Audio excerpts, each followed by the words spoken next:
Hello, everybody. Captain Marty here. Happy Monday, September the 29th, almost done with September, and we roll into October. And October is a favorite month on the Outer Banks for a lot of reasons. We all like the pumpkin spice, and we like the deer season, duck season, but mostly what we like is a chance to catch our breath. And a lot of folks working have been going hard at it for the last 4 months, and now they get a chance to do some things with their family, maybe a vacation. But we got good fishing coming into October. I'll tell you all about all that and more, including a little bit on the weather when I come back in just a moment. Wave Runner Fishing Charters provides exceptional Outer Banks fishing trips for anglers of all experience levels. Captain Brian White's love for fishing began at age 6 and soon evolved into a lifelong passion. Located at Wanchese Marina, the Wave Runner specializes in offshore and nearshore fishing adventures, offering guests the excitement of pursuing a wide range of pelagic species. They have the best rates in town. Call today at 252-216-8350 or online at fishwaverunnerobx.com.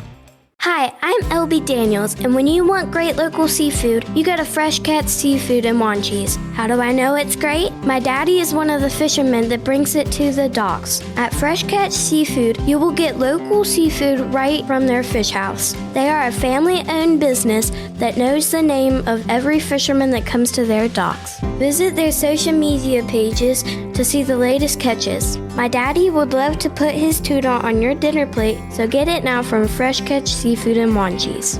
So we can start right out by saying we're dodging, it seems to be, the bigger part of a very big bullet, and thankful for that. These storms hopefully will turn on offshore, but talking with some of the captains last night, they're going to lose 3 or 4 days of fishing. Mostly what we're going to have is a high pressure, and it'll be symptoms similar to just a northeaster is what I'm hearing. And so the guys will go out and scout the deer woods a little bit, and a lot of the fleet enjoys deer hunting. A lot of them enjoy duck hunting in our guides, actually duck hunting guides. So all of that is what happens here when we have a few blow days in a row. Not uncommon for this time of year. Again, thankful that's the way it's worked out. But we did get a fleet out of Hatteras yesterday, and they had a few sailfish down there. The sailfish bite has been down Hatteras Way more than it's been up towards the Oregon Inlet fleet. So some of the Oregon Inlet fleet is going down and picking away at the sailfish. But they had, I think the Chaser had 4 yesterday. I didn't hear the big numbers, but 4 sailfish is a good day. A lot of boats had 1 or 2. They had a few yellowfin tuna, which is encouraging, and they had a good blackfin tuna catch as well. Very scattered wahoo, and some good catches of mahi or dolphin, mostly almost entirely bailers, meaning the smaller size, 3 to 5 pounders. And like always, those guys come up with the seafood combo down there, and they made a good day of fishing. There's been a little bit of stuff going on near shore for them, some king mackerel, a few guys working on the drum around the inlet, some false albacore, stuff like that. Mostly the focus has been offshore or back in the sound. We'll get more to that in just a minute. In Oregon Inlet, a fleet got out. I think Arch had 4 sailfish on the Pelican by going down towards Hatteras Way. I didn't really hear that officially, but that's a rumor I heard anyway. But there was a lot over the weekend, really good blackfin tuna fishing. Vicki Harris on the Fantastic showed me his dock full of tuna and a big king mackerel on Saturday. Bite was widespread for the entire fleet and continued again on Sunday. They also found mahi around float, meaning beds of grass, old boards, anything barnacled up that might be floating out there. Funny how that works. They love to hang around stuff. I even remember old Captain Lee Perry on the Deepwater back in the day would experiment with chaining or roping or anchoring a piece of plywood in 30 fathoms of water on the inside of the Gulf Stream so he could go back every day and catch some mahi around it. But the problem was he had the slowest boat in the fleet, and most of the time, by the time he got there, it was already picked over. But the Dolphin do love to hang around stuff floating, so they had a good day there. And closer to shore for the Oregon Inlet fleet, I know Brian Horsley had a great day on the old style bluefish, 8 to 12 pounds, something like that.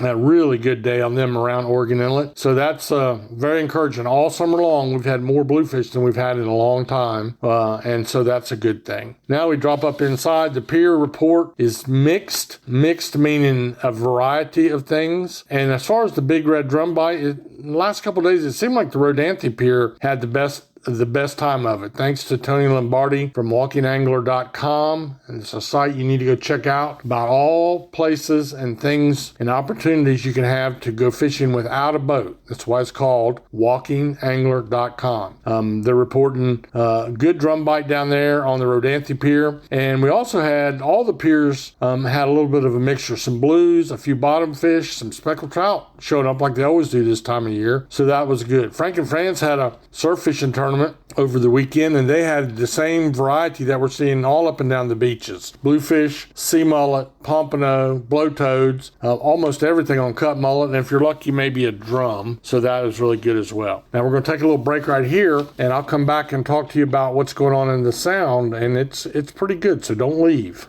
Boasting phenomenal seafood dishes, a great menu, and waterfront views with deck seating, Striper's Bar and Grill at the Shallowbag Bay Marina in Manio serves a casual, fun-filled dining experience with an Outer Banks flair. With 3 floors to choose from, you're bound to find the perfect seat for you and yours while enjoying great food and fantastic drinks. To see our menu and to catch a glimpse of the beautiful views, go online to stripersbarandgrill.com. Striper's Bar and Grill at the Shallowbag Bay Marina in Manio, where everyone's a VIP.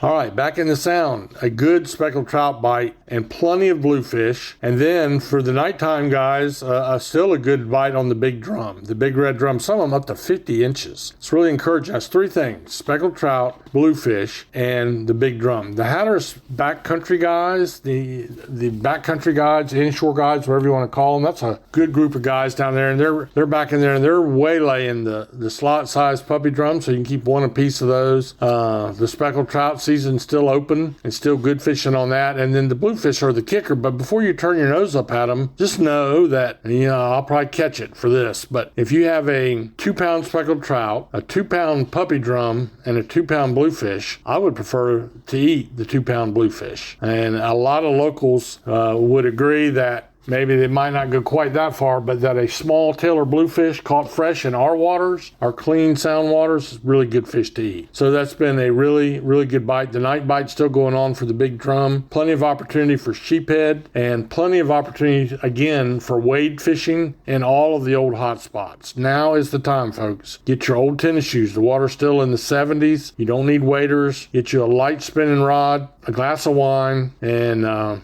maybe a cigar, and go out and get out and wade and do a little bit of trout fishing with a popping cork. Don't know how to rig it up? Check with your local tackle shops. But that is the bait of choice. I talked to Jimmy Simonson up in the Chesapeake, up in the Newport News area, and his bite's a little bit slower, but he's a popping cork man. And anyway, they're catching some fish up there, but the drum bite up there is off, the puppy drum bite. But we'll keep you posted if anything cuts loose as we get more into the fall. And finally, the last thing I want to tell you about is something really cool. My buddy Justin Bateman and I will be going this Thursday, October the 2nd, over to Pinetown, North Carolina. So if you say, where is Pinetown and why is this important to us? Pinetown is just on the other side of Belhaven. There's a place over there called A&W Sales. I bought a bad boy lawnmower from them many years ago. Been so happy with that big mower, and they are a bad boy dealer with full service on any mower that you buy. I let them change the blades, change my tires,